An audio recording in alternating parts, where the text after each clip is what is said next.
Hello everyone. आज हम आपको कक्षा 6 के मतलब क्लास 6 के अध्याय 3 के विषय में पढ़ाने जा रहे हैं और इस पर हम चर्चा करेंगे कि आखिर ये है क्या चीज़ है। तो आप ये देख रहे हैं कि पहले ही लिखा है सरकार क्या है। इसका मतलब क्या हुआ कि हम जो कुछ भी चर्चा करेंगे वो उसका केंद्र बिंदु क्या होगा, वह होगा सरकार, जिसको कि इंग्लिश में गवर्नमेंट भी कहते हैं। गवर्नमेंट क्या मतलब, जिस चीज़ों को गवर्न किया जाता है ना, जहाँ से कोई चीज़ कंट्रोल की जाती है। तो पहले हम इसको एक लाइन पढ़ लेते हैं, फिर इसके बाद में हम इसकी विस्तृत चर्चा करेंगे। लिखा है कि आपने सरकार शब्द का जिक्र कई बार सुना होगा। इस पाठ में यह पढ़ेंगी कि सरकार क्या है। ठीक है, पहला पॉइंट। दूसरा, यह हमारे जीवन में कितना महत्वपूर्ण भूमिका निभाती है। दूसरा बात। तीसरी बात, सरकार क्या करती है, वे निर्णय कैसे लेती है। अलग अलग तरह की सरकारों जैसे लोकतांत्रिक सरकार और राजतांत्रिक सरकार के बीच क्या अंतर है, चलिए पढ़ कर के पता लगाते हैं।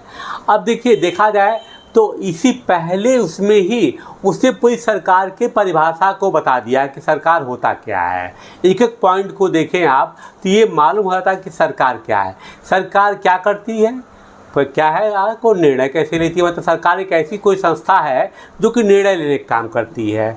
फिर दूसरी बात क्या करती है कि हमारे जीवन में महत्वपूर्ण भूमिका निभाती है। इसका मतलब इसका कहीं न कहीं हमारे लाइफ स्टाइल में या हमारे लाइफ में कहीं न कहीं इसका रोल है। अब आप ये देखिए कि आप पहले उदाहरण लीजिए, सरकार है क्या चीज़, इसको सामान्य तरीके से समझने को करिए।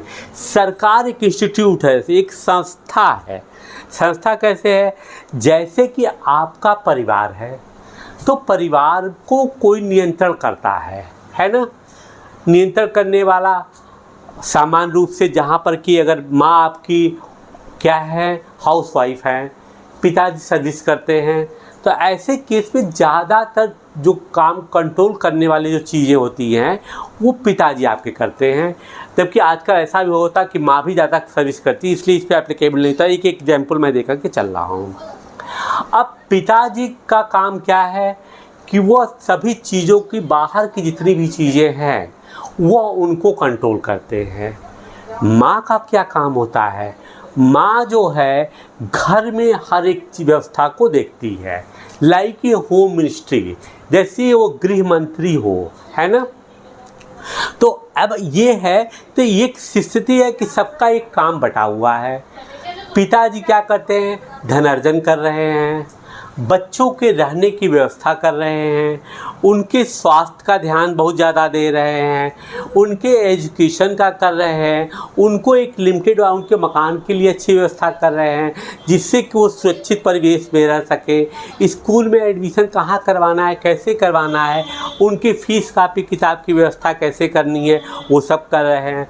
दूसरी तरफ माँ बच्चे को तैयार कर रही है, खाना नाश्ता की तैयारी कर रही है, बच्चे स्कूल से आ रहे हैं उनका देखभाल कर रही है। मतलब फॉर एग्जाम्पल आप समझ लीजिए कि एक तरह से क्या हुआ कि एक सिस्टम है, एक संस्था है जो कि पूरे परिवार को नियंत्रित करने का काम कर रही है। तो परिवार ही क्या है, परिवार को जो कंट्रोल कर रहा है।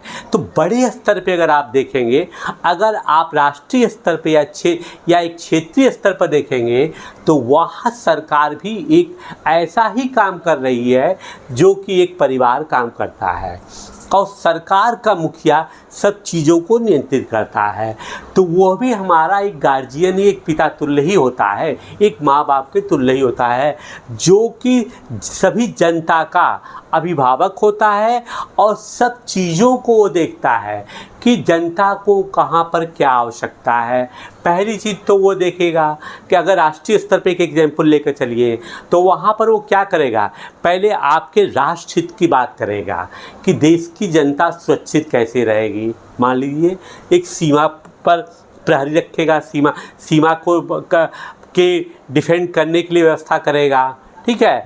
फिर उसके बाद वो देखेगा कि अंतर्राष्ट्रीय स्तर पर कौन सी चीज़ों का हम कौन सी नीतियाँ बनाएं, किसके साथ कौन सी संबंध बनाएं, कहाँ से क्या आयात करें, कहाँ से क्या निर्यात करें किसको, जिससे कि हमारे देश में हर लोगों को हर एक तरह की सुविधाएं सुख सुविधाएं उपलब्ध हो सके। ठीक है। दूसरी तरफ वो ये भी देखेगा कि हमारे सुख सुविधाओं के लिए, हमारे जनता के लिए स्वास्थ्य है, सड़क है, परिवहन है, मतलब डिफरेंट टाइप की उनकी आवश्यकताएं हैं। तो उन आवश्यकताओं को नियंत्रित कैसे किया जाए या जनता के लिए कैसे काम किया जाए, यह सब काम कौन करता है? सरकार। अच्छा, अब ये दूसरी तरफ ये बात आती है कि सरकार कितने तरह की होती है। तो उसने ये कहा है कि परिभाषा में दिया कि एक लोकतांत्रिक सरकार होती है, दूसरी होती है राजतांत्रिक सरकार। अब देखिए, लोकतांत्रिक सरकार के बारे में हम क्या कहते हैं। लोकतंत्र की जो परिभाषा सबसे पहले दिया गया था वह 19 नवंबर 1863 को अमेरिका के 16वें राष्ट्रपति अब्राहम लिंकन, जिनका कि बाद में मर्डर कर दिया गया था जब वो फोर्ड थिएटर में फिल्म देख रहे थे, और वो फिल्म थी हमारे अमेरिका जाता भाई, वहाँ पर ब्लिंक्स नाम के एक जो एक्टर था उसने पीछे से गोली मार दिया था, जिनका मर्डर हो गया था। खैर, ये तो अलग की चर्चा हो गई लिंकन साहब के बारे में। लिंकन साहब ने जब अमेरिका का सिविल वॉर ख़त्म हो गया, जो गृह युद्ध जो चल रहा था उत्तर दक्षिण में, जब सिविल वॉर ख़त्म हुआ तो उन्होंने जो गेटिसबर्ग पेनिनसुला में जो भाषण दिया था उसमें सबसे पहले उन्होंने जो लोकतंत्र की परिभाषा दिया वह परिभाषा सर्वमान्य परिभाषा है, जो कि कल भी था, आज भी है और आने वाले दिनों में भी रहेगा। तो उन्होंने क्या कहा कि लोकतंत्र क्या है, व्हाट इज़ द डेमोक्रेसी। उन्होंने कहा कि सरकार किसके लिए होती है? जनता के लिए होती है। तो जनता के द्वारा होनी चाहिए, है ना, कि जनता ही उसका चुनाव करे। डेमोक्रेसी गवर्न बाय किसका? पब्लिक। तो उन्होंने एक लोकतंत्र की परिभाषा दिया कि लोकतंत्र की परिभाषा में क्या है। तो उन्होंने यही कहा कि लोकतंत्र की परिभाषा यही है कि जनता का जनता के लिए जनता द्वारा, जनता का जनता के लिए जनता के द्वारा। अगर यह सरकार है तो निश्चित रूप से ये सर्वहिताय की भावना को लेकर के चलाएगा। जनता को अपना खुद निर्णय लेने का अधिकार होगा, जनता अपनी सहभागिता उस पर करेगी, जनता चुनाव करेगी। तो ये डेमोक्रेसी की परिभाषा उन्होंने दिया। दूसरी तरफ आती है राजतंत्री सरकार।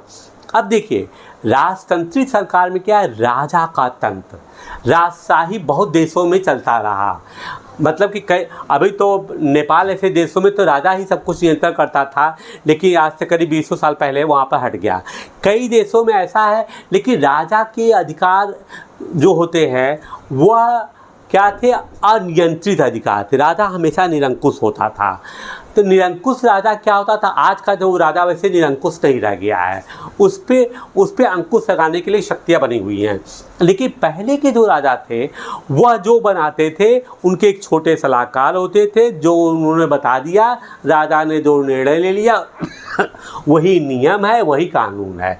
मतलब न तो जनता की सहभागिता है, न जनता के विचार हैं, न कहीं कुछ है। ठीक है। तो वह जो कुछ करता था वो राजतंत्र होता था। आज भी जो है कुछ देशों जैसे पश्चिमी सऊदी अरेबिया, बोर्नियो या ऐसे जगहों का नाम आप लेंगे, जापान वगैरह में कहे तो जापान वगैरह में तो एक सांकेतिक रूप से रह गया है शासन। जैसे जापान हुआ, और क्या नाम है कि आपका वो यूनाइटेड किंगडम हो गया, वहाँ पे राजा है, लेकिन उनको वो अधिकार नहीं प्राप्त हैं जो जिस निरंकुश राज की बात कर रहे हैं। रही बात कि पश्चिम एशिया के जो मुस्लिम देश है, जैसे सऊदी अरेबिया, बोर्नियो की बात किया, यहाँ पे राजशाही है, वहाँ पर शाह हैं, लेकिन वो निरंकुश रूप में नहीं है। वो एक खास तंत्र के द्वारा जो है शासन चला रहे हैं, जिसको जैसे फॉर एग्जांपल मान लीजिए कि शरीयत का शासन होता है, लेकिन माना कि वो अब उससे निकल करके बाहर को आ रहे हैं। वो शरीयत को पूरा को 100% वो मान करके नहीं काम कर रहे हैं। ठीक है। खैर, उस पर हमको चर्चा नहीं करना है।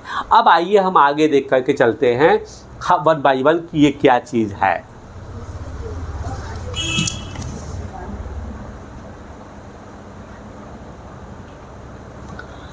सरकार से कामगारों के अधिकारों की रक्षा की मांग। मतलब क्या है?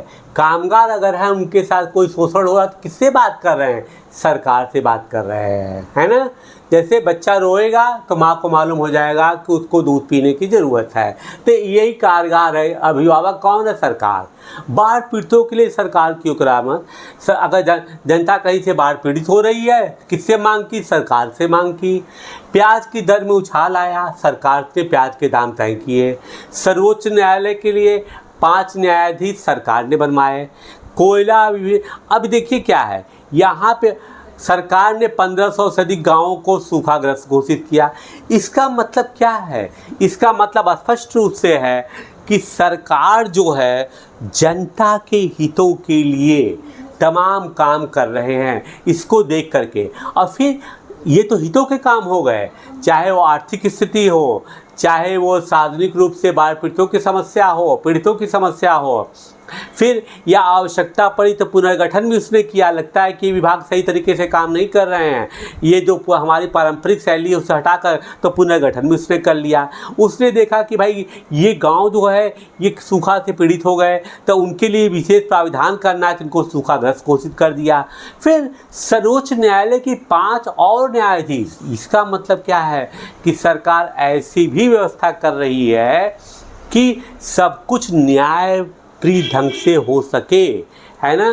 तो मतलब न्यायिक व्यवस्था को भी वो यहाँ पे लागू कर रही है। तो आप ये देख रहे हैं कि सरकार एक संपूर्ण संस्था के रूप में काम कर रही है जो जनता के समग्र विकास के लिए तत्पर है। वही क्या है? सरकार। आपने देखा होगा कि अक्सर हम ये भी कहते हैं, जैसे कि कभी कभी कोई समस्या आ जाती है तो अक्सर हम लोग जब भगवान को याद करते हैं तब भी कहते हैं, हे सरकार ये क्या हो रहा है। मतलब क्या है कि वो जो कि मेरे हितों के लिए काम कर सकता है, जो कि मेरे दुखों को दूर कर सकता है, उसको हम क्या मान लेते हैं? सरकार। तो यहाँ पे सरकार जो है जनता के लिए काम करती है।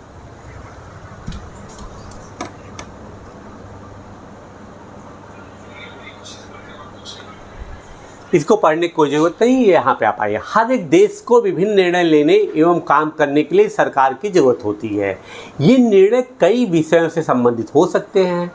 सड़कें और स्कूल कहाँ बनाए जाएं, जनहित का कार्य हो गया है, ठीक है। बहुत ज़्यादा महंगाई हो जाने पर किसी चीज़ के दाम को कैसे घटाया जाए, ये भी जिम्मेदारी सरकार ने ले लिया। अथवा बिजली की आपूर्ति को कैसे बढ़ाया जाए, जनता के हित के काम। सरकार कई सामाजिक मुद्दों पर भी कार्रवाई करती है। उदाहरण के लिए सरकार गरीबों की मदद के लिए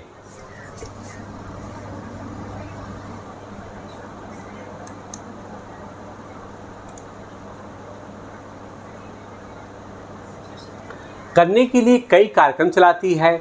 इनके अलावा वह अन्य महत्वपूर्ण काम भी करती है, जैसे डाक एवं रेल सेवाएं चलाना। अब आप ये देख रहे हैं कि मतलब हर एक काम जो जनता को आवश्यक है, जनहित के काम हैं, वो उनकी चर्चा कर रही हैं। सरकार का काम देश की सीमाओं को सुरक्षा करना और दूसरे देशों से शांतिपूर्ण संबंध बनाए रखना भी है।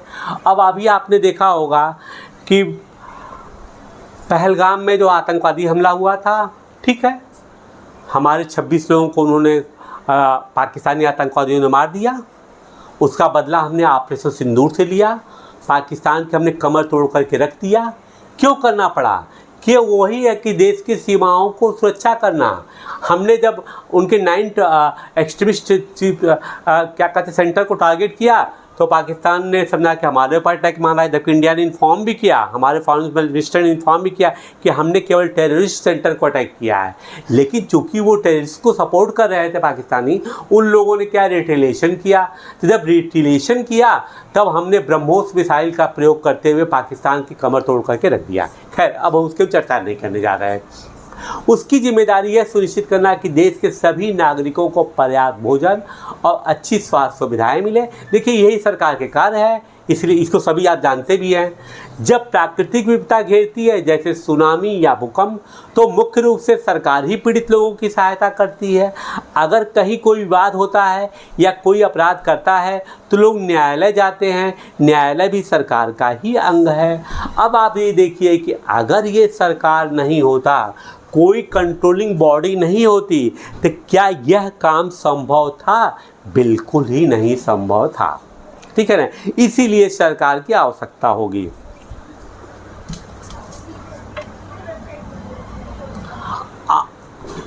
शायद आपको यह जानकर अचरज हो रहा होगा कि सरकार इतना सब कुछ कैसे कर सकती पाती है और सरकार के लिए इन कामों को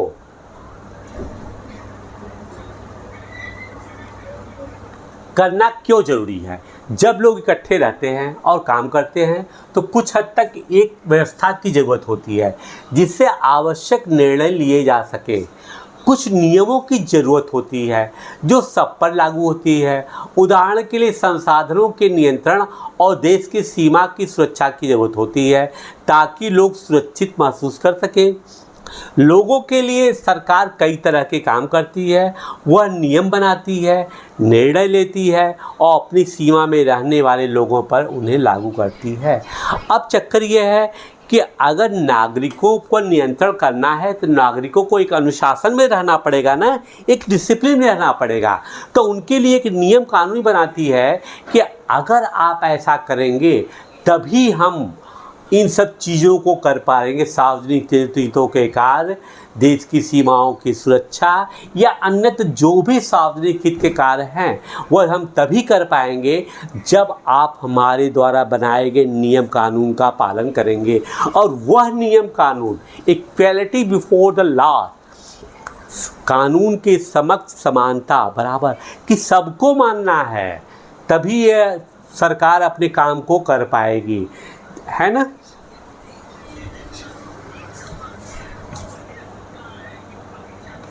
कुछ उदाहरण जो सरकार के अंग हैं: सर्वोच्च न्यायालय, भारत पेट्रोलियम, भारत रेल। अब देखिए, अगर सर्वोच्च न्यायालय ना हो तो मनमाने ढंग से लोग काम करें, कोई नियम कानून को मानेगा ही नहीं, अनुशासन होगा ही नहीं। भारत पेट्रोलियम को ले लीजिए, अगर भारत पेट्रोलियम काम न करे तो दो देश की यातायात व्यवस्था चरमरा जाएगी। उदाहरण के लिए, भारतीय रेल ना हो तो एक दूसरे जगह सामान पहुंचाना, लोगों को एक दूसरे जगह पहुंचाना, ये क्या संभव हो पाता? बड़े लेवल पे बिल्कुल नहीं। तो उसी का उन्होंने एक उदाहरण दिया है कि कैसे हम ये तीनों संस्थाएं काम करें। सर्वोच्च न्यायालय बता दिया, रेलवे बता दिया और भारत पेट्रोलियम का उन्होंने एक एग्जाम्पल दिया हुआ है।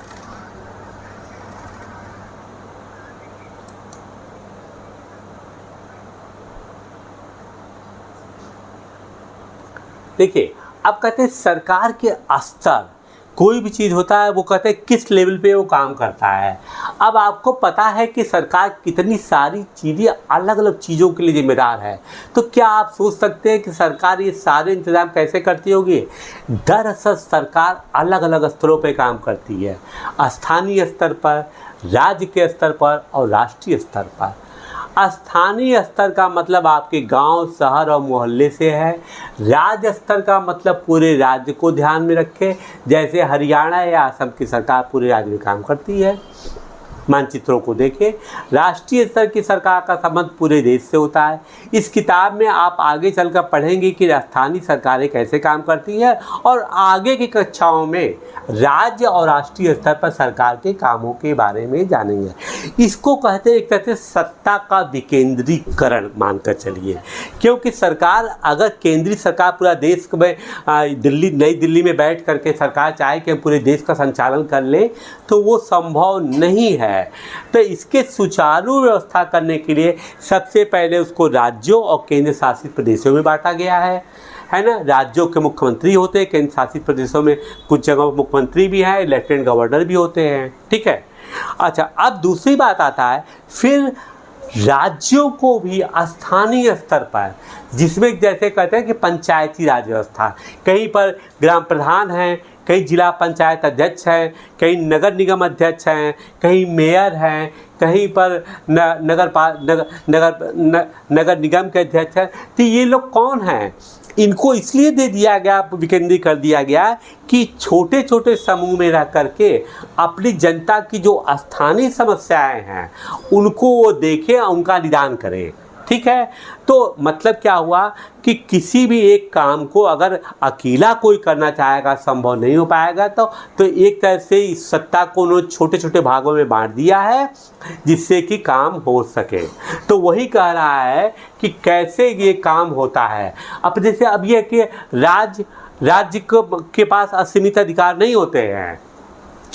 राज्य की भी एक सूची होती है ना, कि वो उस पर ही निर्णय ले सकता है। ठीक है, कुछ सूची होती है जो कि पढ़कर के एक समवर्ती सूची है जिसपे कि राज्य और केंद्र सरकार दोनों निर्णय ले सकते हैं। लेकिन जब देश के स्तर की बात होती है तो वहाँ पर निर्णय लेने का अधिकार किसी भी स्थानीय सत्ता या राज्य सरकार को नहीं होता है। जैसे अगर कोई डिफेंस डील करना हो, फॉरेन मिनिस्ट्री से बात करना हो, देश का बजट बनाना हो, तो उस समय पूरे देश की व्यवस्था को संभालने वाला कौन है? वो केंद्रीय शासन है जिसको कि देश की सत्ता कहते हैं।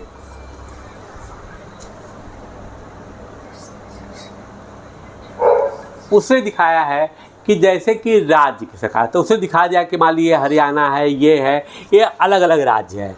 उसने अलग अलग राज्यों को एक तरह से कलन किया है। तो जैसे मान लीजिए उत्तर प्रदेश है, तो उत्तर प्रदेश का शासन कोई देख रहा है, ठीक है ना। यहाँ पे नेपाल हो गया, उसके बाद कश्मीर का शासन कोई और देख रहा है, झारखंड का शासन कोई और देख रहा है, बॉम्बे का शासन मतलब महाराष्ट्र का शासन कोई, मतलब वो कह रहे हैं कि उन्होंने अलग अलग दिखा दिया है कि ये राज्य स्तर की सत्ता व्यवस्था है।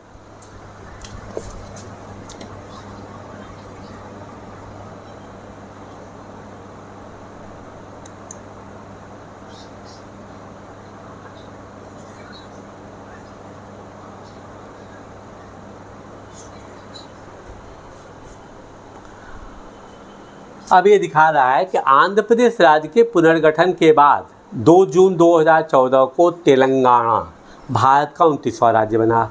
31 अक्टूबर 2019 में जम्मू एंड कश्मीर को राज्य को 2 अलग अलग केंद्र शासित प्रदेशों में बांटा गया, जम्मू कश्मीर एवं लद्दाख। ठीक है, ये लेटेस्ट चीज़ है और वो पूरे प्रदेश का वो नक्शा दिखा रहा है। ठीक है, और एक चीज़ मैं आपसे बार बार कहता हूँ कि जब कभी भी NCERT पढ़िए तो मानचित्र आपके दिमाग में होना चाहिए, है ना।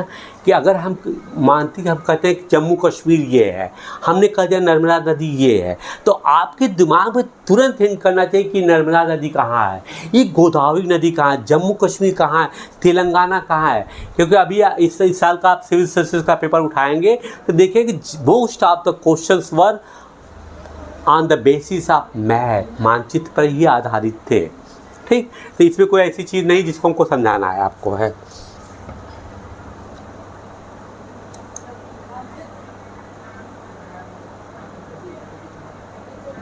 सरकार एवं कानून, सरकार कानून बनाती है और देश में रहने वाले सभी लोगों को ये कानून मानने होते हैं। केवल यही वह तरीका है जिससे सरकार काम कर सकती है। बिल्कुल सीधे है कि जो नियम कानून बना है, सरकार तो क्या है, सरकार तो लोकतंत्री जनता की है। तो जनता ने अपना के हिसाब से जो चुनी हुई सरकार उसको नियम बनाया है जनता के लिए, तो वो अगर सभी लोग मानेंगे सभी सुचारू रूप से शासन चल पाएगा। तो वही कहता है सरकार के पास जैसे कानून बनाने की ताकत होती है वैसे यह ताकत भी होती है कि लोगों को कानून मानने के लिए बाध्य करे, नहीं तो मनमानी घर जानी हो जाएगी। कोई कानून नहीं मानेगा देश की व्यवस्था नहीं चलेगा। उदाहरण के लिए कि एक कानून है कि गाड़ी चलाने वाले के पास लाइसेंस होना चाहिए। अगर कोई लाइसेंस के बिना गाड़ी चलाते हुए पकड़ा जाए तो उसे जेल की सज़ा काटनी पड़ती है या जुर्माना भरना पड़ता है। निश्चित रूप से गाड़ी चलाना तो कोई भी सीख सकता है, मान लीजिए गाड़ी चला रहा है, लेकिन उसको नियम कानून की जानकारी ही नहीं, कहाँ पे कौन सा सिग्नल कर देना है, कहाँ पर क्या करना है, कौन से ट्रैफिक रूल्स को पालन करना है ना। लेकिन जिसको ड्राइविंग लाइसेंस इशू किया जाता है वो माना जाता है कि he is perfect for driving, है ना, तभी इशू किया जाता है उसको कि वो उसको सब कुछ नियम कानून मालूम हो, अच्छी तरीके से गाड़ी चलाया जाता है। तो जब वो रोड पर चलेगा तो वो अपनी सुरक्षा के साथ दूसरे की भी सुरक्षा करके ही गाड़ी चलाएगा। लेकिन अगर मान लीजिए कोई कहा कि भाई मैं तो केवल गाड़ी चलाना जानता हूँ, मुझे पता है क्या होता है क्लच गियर और क्या नाम है ब्रेक क्या होता है, गाड़ी चला लेगा वो, ठीक है, लेकिन अनियंत्रित हो जाएगा। क्या होता है, एक्सीडेंट कर सकता है। तो ऐसे लोगों के लिए सरकार ने क्या बनाया कि ठीक है भाई, अगर गलत काम करोगे, अगर नियम कानून नहीं करोगे तो सीधे जेल में डाल दिए जाओगे। क्यों? क्योंकि तुम जो है जनता के लिए एक असुरक्षा पैदा कर सकते हो।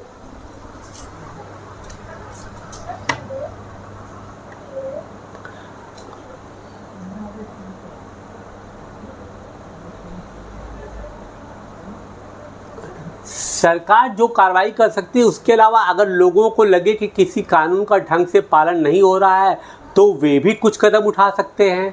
उदाहरण के लिए, अगर किसी व्यक्ति को यह लगे कि उसको उसके धर्म या उसकी जात के कारण किसी नौकरी में नहीं लिया गया तो वह न्यायालय जा सकती है और यह दावा कर सकती है कि कानून का पालन नहीं किया जा रहा है। तब न्यायालय आदेश देगा कि क्या कदम उठाने हैं। अब देखिए, कानून के महत्व को बता रहा है कि अगर किसी को ये लग रहा है कि उसके साथ अन्याय हो रहा है तो उसके भी दरवाजे खुले हैं कि वो न्यायालय में जाए, अपनी बात को रखे, फिर न्यायालय देखेगा कि उसका कथन कितना सही है।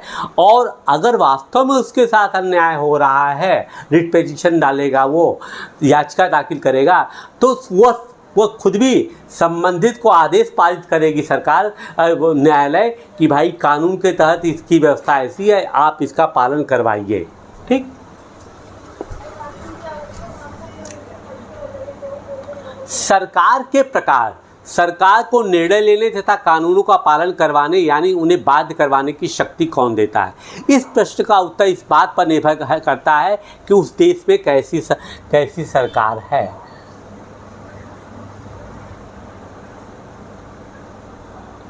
अब देखिए, कहता क्या है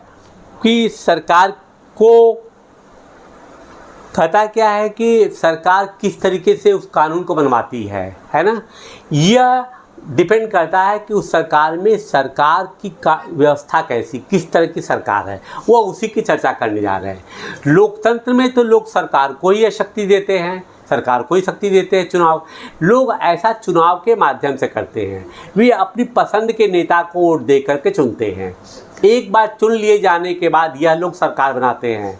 लोकतंत्र में सरकार को अपने निर्णयों को और उठाए गए कदमों का आधार बताना होता है और सफाई देनी होती है।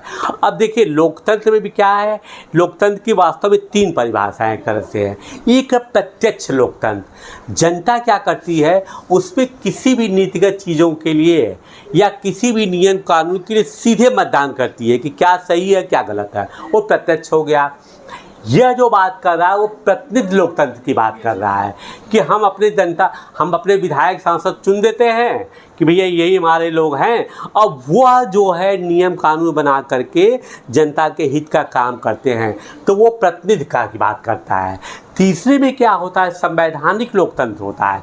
संवैधानिक लोकतंत्र में क्या होता है कि शासन पर संविधान का एक अंकुश रहता है कि उसको संविधान के तहत ही काम करना पड़ता है ना, कि संविधान जो कह रहा है बिल्कुल आपको उसी को फॉलो करते हुए स्टेप बाय स्टेप करना है और उसमें कोई बदलाव आप नहीं कर सकते हैं। अच्छा, अब देखिए, एक दूसरी तरह की सरकार होती है जिसे राजतंत्री सरकार कहते हैं। इसमें राजा या रानी के पास निर्णय लेने तथा सरकार चलाने की शक्ति होती है। राजा के पास सलाहकारों का एक छोटा सा समूह होता है जिससे वह विभिन्न मुद्दों पर चर्चा कर सकता है। अंतिम निर्णय लेने की शक्ति उसी के पास रहती है। लोकतंत्र के समान राजतंत्र में राजा या रानी को अपने निर्णय के आधार नहीं बताने पड़ते हैं और न ही अपने निर्णयों की सफाई देनी होती है। जैसा कि अंग्रेज़ों के आने के पहले हमारे देश के अंदर मुग़ल शासक था, कई जगहों पर राजा थे, ये थे वो थे, ठीक है। तो वहाँ पे क्या है, शहंशाह ने जो आदेश कर दिया, हुक्म जारी हो गया, वही नियम कानून हो गया। उनके कुछ सलाहकार ने बता दिया कि साहब शहंशाह मैं जहाँ अपना आप ये काम करिए, कर दिए। वो क्वेश्चनेबल नहीं होते थे, उनसे कोई क्वेश्चन नहीं पूछ सकता था कि हे राजा, हे शाह, ये आपने कैसे किया, क्यों किया। उन्होंने जो कह दिया वही नियम, छोटा सा नियम है ना, जो उन्होंने बता दिया वही काम होता था, वही राजा व्यवस्था होता था।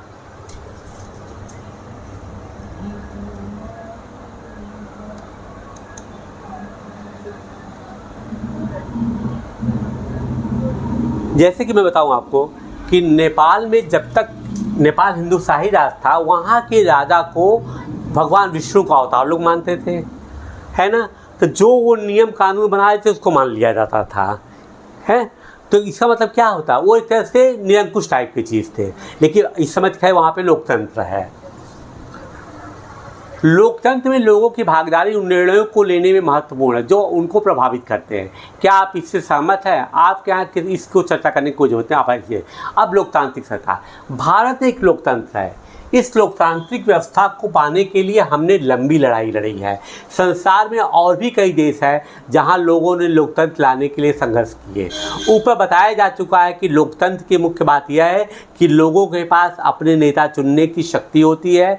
इसे एक अर्थ में लोकतंत्र लोगों का ही शासन है, जैसा कि अब्राहम लिंकन ने कहा था अमेरिका में। लोकतंत्र में मूलभूत विचार यह है कि लोग नियमों को बनाने में भागीदार बनकर खुद ही शासन का करें। आज के समय में लोकतांत्रिक सरकार को प्राय प्रतिनिधि लोकतंत्र कहते हैं, जिसकी कि मैंने चर्चा किया है। प्रतिनिधि लोकतंत्र में लोग सीधे भाग नहीं लेते हैं, बल्कि चुनाव की प्रक्रिया के द्वारा अपने प्रतिनिधि को चुनते हैं। ये प्रतिनिधि मिलकर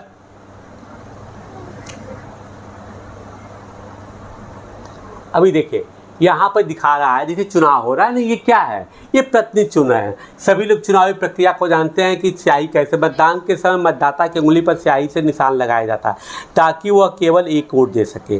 ग्रामीण मतदान केंद्र का दृश्य, इसको आप सभी लोग जानते हैं, इसलिए कोई चर्चा हम नहीं करेंगे। अब आगे हम चलते हैं।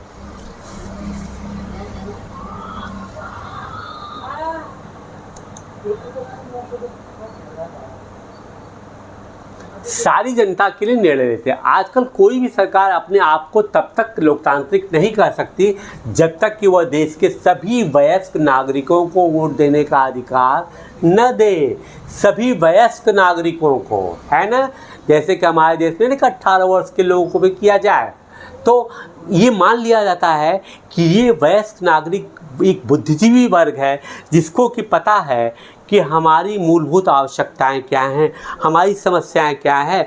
तो वो अपने प्रतिनिधि को चुनती है, जिससे प्रतिनिधि जो है उनकी समस्याओं के अनुरूप ही नियम कानून या व्यवस्था कर सकें। लेकिन हमेशा ऐसा नहीं था। क्या आप विश्वास कर सकती हैं कि एक समय ऐसा था जब लोकतांत्रिक सरकारें औरतों और गरीबों को चुनाव में भाग नहीं लेने देती थी।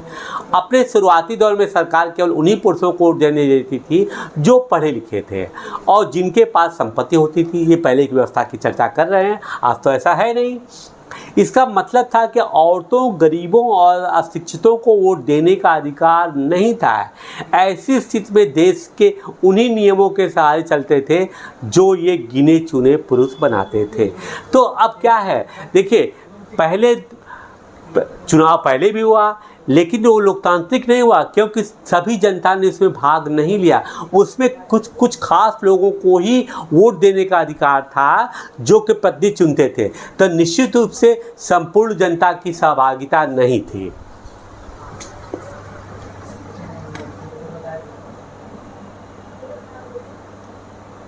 भारत में आज़ादी के बहुत पहले ही कम लोगों को वोट देने का अधिकार था, इसीलिए जनता ने संगठित होकर इस अधिकार की मांग की। गांधी जी समेत कई नेताओं ने इस अन्यायपूर्ण व्यवहार का विरोध किया।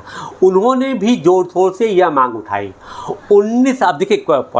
1931 में यंग इंडिया पत्रिका में लिखते हुए गांधी जी ने कहा था, मैं यह विचार सहन नहीं कर सकता कि जिस आदमी के पास संपत्ति है वह वोट दे सकता है, लेकिन वह आदमी जिसके पास चरित्र है पर संपत्ति या शिक्षा नहीं है वो वोट नहीं दे सकता है। जो दिन भर अपना पसीना बहाकर ईमानदारी से काम करता है वह वोट नहीं दे सकता क्योंकि उसने गरीब आदमी होने का गुनाह किया है।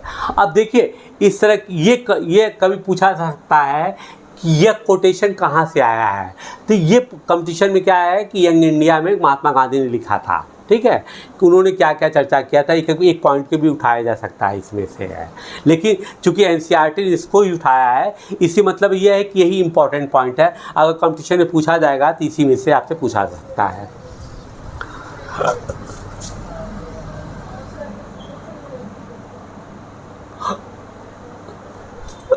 संसार में कहीं भी सरकारों ने स्वेच्छा से अपनी शक्ति लोगों के साथ नहीं बांटी है।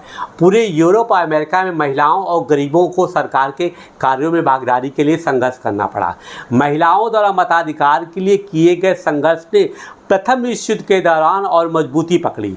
इस आंदोलन को महिला मताधिकार आंदोलन भी कहते हैं, जिसे अंग्रेजी में इसे सफ्रेज मूवमेंट कहते हैं। वेरी इंपॉर्टेंट पॉइंट, क्या कहते हैं महिलाओं के मताधिकार के आंदोलन को? This is known as suffrage movement. Suffrage का मतलब होता है कि वोट देने का अधिकार। युद्ध के दौरान बहुत से पुरुष लड़ाई में थे, इसलिए महिलाओं को उन कामों में करने के लिए बुलाया गया जो पहले पुरुषों के काम करने के लिए जाने जाते थे। जब महिलाओं ने विभिन्न प्रकार के काम और उनकी व्यवस्था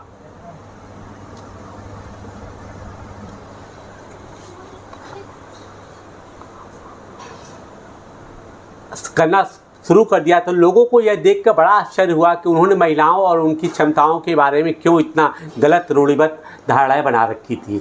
महिलाएं ये काम नहीं कर सकती, इस तरह की महिलाओं को निर्णय लेने का समान रूप से योग्य माना जाने लगा। महिला मताधिकार आंदोलन के साथियों ने सभी महिलाओं के लिए वोट देने के लिए अधिकार की मांग की थी। उनकी आवाज़ सुनी जाए, इसके लिए उन्होंने जगह जगह पर अपने आप को लोहे की जंजीरों से बांध कर प्रदर्शन किया। उनमें से कई क्रांतिकारी महिलाएं जेल गई और भूख हड़ताल पर बैठी। अमेरिका में औरतों को वोट देने का अधिकार 1920 में मिला। कब मिला? 1920 में। जबकि इंग्लैंड की औरतों को यह अधिकार कुछ सालों बाद 1928 में मिला। अब देखिए क्या, फर्स्ट वर्ल्ड वॉर शुरू है तो 1914 में स्टार्ट हो गया था, तो 1918 तक चला। तो फर्स्ट वर्ल्ड वॉर में जो पुरुष लोग थे पहले, वो तो सेना के काम में लगा दिए गए। अब ये हुआ कि और ज़्यादातर काम जो था वो कौन कर रहा था? इंडस्ट्री को चलाना, ये चलाना, वो चलाना, औद्योगिकरण की भी आ चुका था। तमाम सब चीज़ों को जनता के हित के लिए काम स्थानीय स्तर पर मतलब युद्ध के मैदान से अलग जितने भी कार्य थे वह सब काम किसको दे दिया गया? महिलाओं को दे दिया गया। तब लोगों ने देखा कि भाई महिलाएं तो वही सब काम कर ले रही है जो कि पुरुष कर ले रहे हैं। इसके पहले उनका मानना था कि महिलाएं सब काम कर ही नहीं सकती हैं। तब उनको लगा कि महिलाओं के अंदर वो सभी क्षमताएं हैं करीब करीब जो कि पुरुषों के पास है कार्य करने की क्षमता। तब उन्होंने क्या किया, बाध्य होकर के महिलाओं को भी, जिनको के महिलाओं या कुछ वर्ग को मताधिकार का अधिकार नहीं था, उनको अधिकार दिया गया।